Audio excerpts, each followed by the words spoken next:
नमस्कार दोस्तों, आज हम आपके लिए लेकर आए हैं शुक्रवार व्रत कथा अर्थात संतोषी माता जी की कथा। तो आइए शुरू करते हैं। एक बुढ़िया थी और उसके 7 पुत्र थे। 6 कमाने वाले थे, एक निकम्मा था। बुढ़िया माँ 6 पुत्रों की रसोई बनाती, भोजन कराती और पीछे से जो कुछ बचता सो 7वें को दे देती थी। परंतु वह बड़ा भोला वाला था, मन में कुछ विचार न करता था। एक दिन अपनी बहू से बोला, देखो मेरी माता का मुझ पर कितना प्यार है। वह बोली, क्यों नहीं, सबका जूठा बचा हुआ तुमको खिलाती है। वह बोला, भला ऐसा भी कहीं हो सकता है? मैं जब तक आंखों से न देखूं मान नहीं सकता। बहू ने हंसकर कहा, तुम देख लोगे तब तो मानोगे। कुछ दिन बाद बड़ा त्योहार आया। घर में 7 प्रकार के भोजन और चूरमा के लड्डू बने। वह जांचने को सिर दर्द का बहाना कर पतला कपड़ा सिर पर ओढ़कर रसोई घर में सो गया और कपड़े में से जब देखता रहा। 6 भाई भोजन करने आए। उसने देखा माँ ने उनके लिए सुंदर सुंदर आसन बिछाए हैं। 7 प्रकार की रसोई पर वह आग्रह करके जिमाती है। वह देखता रहा। 6 भाई भोजन कर उठे। तब माता ने उनकी जूठी थालियों में से लड्डुओं के टुकड़ों को उठाया और एक लड्डू बनाया। जूठन साफ कर बुढ़िया ने माँ ने पुकारा, उठो बेटा, 6 भाई भोजन कर गए, अब तू ही बाकी है, उठना, कब खाएगा? वह कहने लगा, माँ मुझे भोजन नहीं करना, मैं प्रदेश जा रहा हूँ। माता ने कहा, कल जाता हो तो आज ही जा। वह बोला, हाँ हाँ आज ही चला जाता हूँ। जे कहकर वह घर से निकल गया। चलते समय बहू की याद आई। वह गौशाला में कपड़े थाप रही थी। वहीं जाकर उससे बोला, हम जावे परदेश को, आवेंगे कुछ काल, तुम रहियो संतोष से, धर्म आपनो पाल। वह बोली, जाओ पिया आनंद से हमरू सोच हटाए, राम भरोसे हम रहें, ईश्वर तुम्हें सहाय। देख निशाने आपनी देख, धरू मैं धीर, सुधी हमारी मति बिसारियो, रखियो मन गंभीर।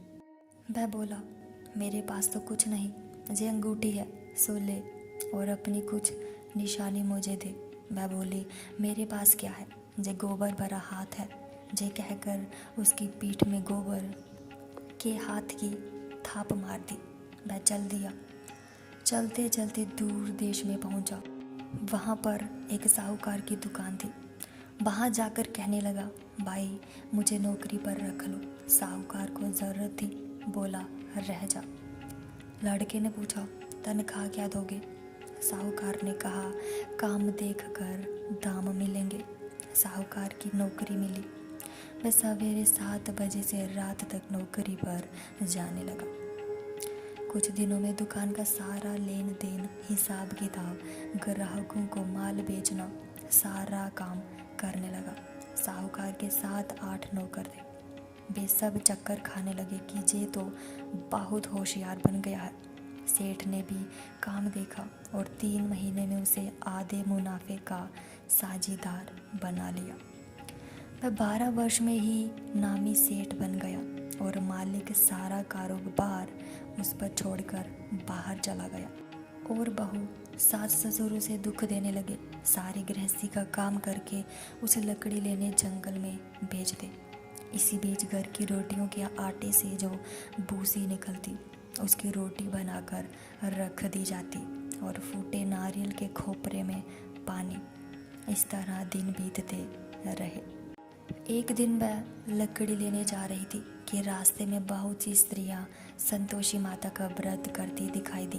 वह वहाँ खड़ी हो कथा सुनकर बोली, बहनों, जे तुम किस देवता का व्रत करती हो और इसके करने से क्या फल मिलता है, इस व्रत के करने की क्या विधि है, यदि तुम अपने व्रत का विधान मुझे समझा कर कहो। नी पुत्र को पुत्र मिलता है, प्रीतम बाहर गया हो तो जल्दी आवे, कुंवारी कन्या को मन पसंद भर मिले, राजद्वारे में बहुत दिनों से मुकदमा चलता हो तो खत्म हो जाए, सब तरह सुख शांति हो, घर में धन जमा हो, पैसा जायदाद का लाभ हो, रोग दूर हो जाए तथा और जो कुछ मन में कामना हो वे सब इस संतोषी माता की कृपा से पूरी हो जाए, इसमें संदेह नहीं। वह पूछने लगी, जे व्रत कैसे किया जाता है, जे भी बताओ तो बड़ी कृपा होगी। स्त्री कहने लगी, 1.25 रुपये का गुड़ चना लेना, इच्छा हो तो 5.25 रुपये का लेना या 11.25 रुपये का भी, सहूलियत अनुसार लेना बिना परेशानी। श्रद्धा और प्रेम से जितना बन सके सवाया लेना। 1.25 रुपये से 5.25 रुपये तथा इससे भी ज़्यादा शक्ति और भक्ति अनुसार ले। हर शुक्रवार को निराहार रहे, कथा कहना सुनना, इसके बीच क्रम टूटे नहीं, लगातार नियम पालन करना। सुनने वाला कोई न मिले तो घी का दीपक जला उसके आगे जल के पात्र को रख कथा कहना, परंतु नियम ना टूटे जब तक कार्य सिद्ध ना हो। नियम पालन करना और कार्य सिद्ध हो जाने पर ही व्रत का उद्यापन करना। 3 मास में माता फल पूरा करती है। यदि किसी के खोटे ग्रह हो तो भी माता 1 वर्ष में अवश्य कार्य को सिद्ध करती है। कार्य सिद्ध होने पर ही उद्यापन करना चाहिए, बीच में नहीं। उद्यापन में 2.5 सेर आटे का खाजा तथा इसी परिमाण से खीर तथा चने का साग करना। 8 लड़कों को भोजन कराना, जहाँ तक मिले देवर जेठ भाई बंधु कुटुंब के लड़के लेना, ना मिले तो रिश्तेदारों और पड़ोसियों के लड़के बुलाना, उन्हें भोजन कराना, यथाशक्ति दक्षिणा दे माता का नियम पूरा करना। उस दिन घर में कोई खटाई न खावे।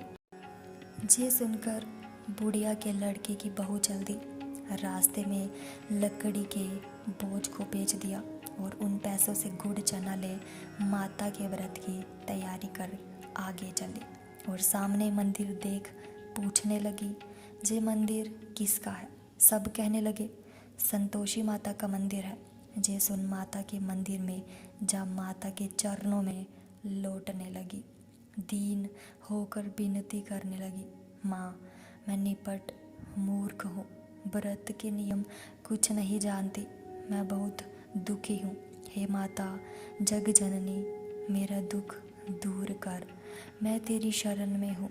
माता को दया आई और एक शुक्रवार बीता कि दूसरे शुक्रवार को ही इसके पति का पत्र आया और तीसरे को उसका भेजा हुआ पैसा भी आ पहुंचा।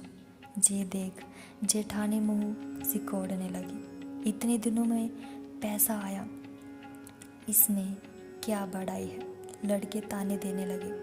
काकी के पास अब पत्र आने लगे, रुपया आने लगा।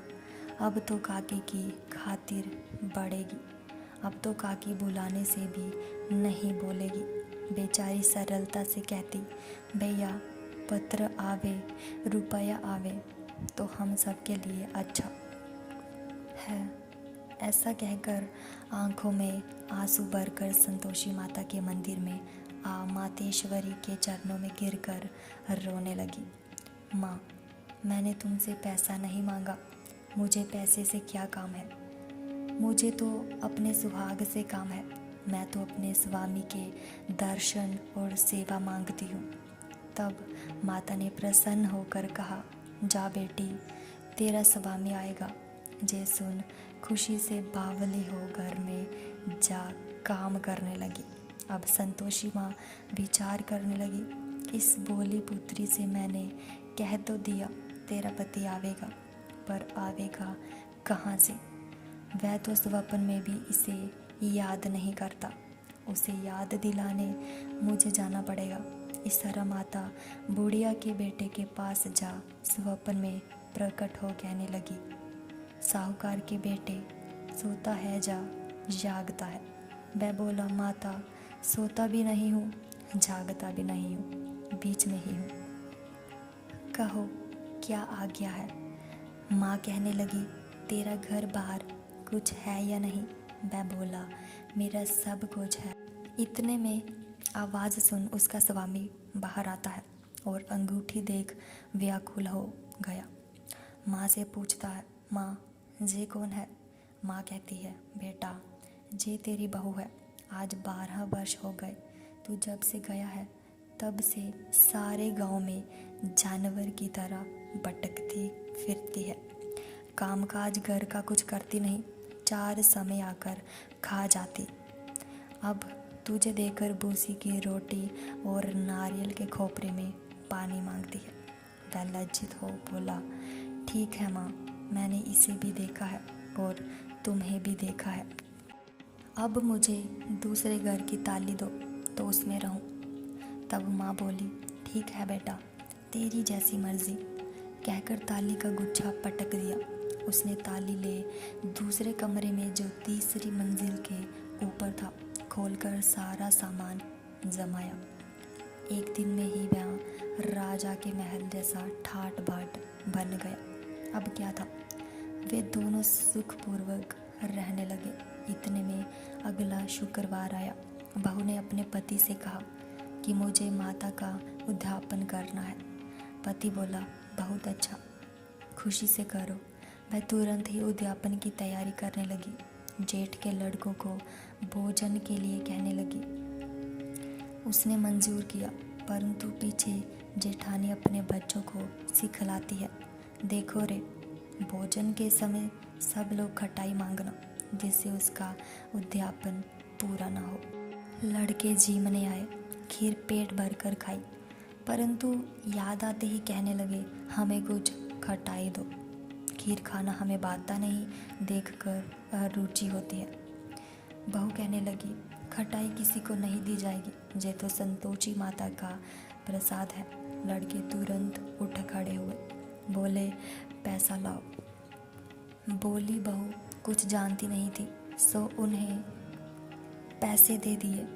लड़के उसी समय जा कर के इमली ला खाने लगे। जेठ जेठानी मनमाने खोटे वचन कहने लगे।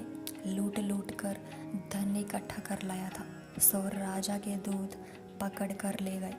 अब सब मालूम पड़ जाएगा जब जेल की हवा खाएगा। बहू से जे वचन सहन नहीं हुए। रोती रोती माता के मंदिर में गई। हे माता, तुमने जे क्या किया? हंसाकर अब क्यों रुलाने लगी? माता बोली, पुत्री, तूने उद्यापन करके मेरा व्रत भंग किया है। इतनी जल्दी सब बातें भुला दी। वह कहने लगी, माता, भूली तो नहीं हूँ, ना कुछ अपराध किया है। मुझे तो लड़कों ने भूल में डाल दिया, मैंने भूल से उन्हें पैसे दिए, मुझे क्षमा कर दो माँ। माँ बोली, ऐसा भी कहीं भूल होती है? वह बोली, माँ मुझे माफ़ कर दो, मैं फिर तुम्हारा उद्यापन करूँगी। माँ बोली, अब भूल मत करना। वह बोली, अब ना होगी। माँ अब बतलाओ, वह कैसे आवेंगे? माँ बोली, जा पुत्री, तेरा पति तुझे रास्ते में ही आता मिलेगा। वह घर को चली। राह में पति आता मिला। उसने पूछा, तुम कहाँ गए थे? तब वह कहने लगा, इतना धन कमाया है, उसका टैक्स राजा ने मांगा था, वह भरने गया था। वह प्रसन्न हो बोली, भला हुआ, अब घर चलो। कुछ दिन बाद फिर शुक्रवार आया। वह बोली, मुझे माता का उद्यापन करना है। पति ने कहा, करो। वह फिर जेठ के लड़कों से भोजन को कहने गई। जेठानी ने तो 1-2 बातें सुनाई और लड़कों को सिखा दिया कि तुम पहले ही खटाई मांगना। लड़के कहने लगे, हमें खीर खाना नहीं बाता, जी बिगड़ता है, कुछ खटाई खाने को देना। वह बोली, खटाई खाने को नहीं मिलेगी, आना हो तो आओ। वह ब्राह्मणों के लड़के ला भोजन कराने लगे। यथाशक्ति दक्षिणा की जगह एक एक फल उन्हें दिया। इससे संतोषी माता प्रसन्न हुई। माता की कृपा होते ही 9वें मास उसको चंद्रमा के समान सुंदर पुत्र प्राप्त हुआ। पुत्र को लेकर प्रतिदिन माता जी के मंदिर में जाने लगी। माँ ने सोचा कि ये रोज आती है, आज क्यों न मैं ही इसके घर चलूं। इसका आसरा देखूं तो सही। जे विचार कर माता ने भयानक रूप बनाया। गुड़ और चने से सना मुख, ऊपर सूंड के समान होंठ, उस पर मक्खियाँ बिन बिना रही थी। दहलीज में पाँव रखते ही उसकी सास चिल्लाई, देखो रे, कोई चुड़ैल डाकिन चली आ रही है, लड़को इसे भगाओ नहीं तो किसी को खा जाएगी। लड़के डरने लगे और चिल्लाकर खिड़की बंद करने लगे। बहू रोशनदान में से देख रही थी। प्रसन्नता से पगली होकर चिल्लाने लगी, आज मेरी माता जी मेरे घर आई है, जे कहकर बच्चे को दूध पिलाने से हटाती है। इतने में से सास का क्रोध फूट पड़ा। बोली, रांड, इसे देखकर कैसी उतावली हुई है जो बच्चे को पटक दिया। इतने में माँ के प्रताप से जहाँ देखो वहीं लड़के ही लड़के नजर आने लगे। वह बोली, माँ जी, मैं जिनका व्रत करती हूँ जी वही संतोषी माता है। इतना कह झट से सारे घर के किवाड़ खोल देती है। सबने माता के चरण पकड़ लिए और विनती कर कहने लगे, हे माता, हम मूर्ख हैं, हम अज्ञानी हैं, पापी हैं, तुम्हारे व्रत की विधि हम नहीं जानते। तुम्हारा व्रत भंग कर हमने बहुत बड़ा अपराध किया है। हे माता, आप हमारा अपराध क्षमा करो। इस प्रकार माता प्रसन्न हुई। धन्यवाद।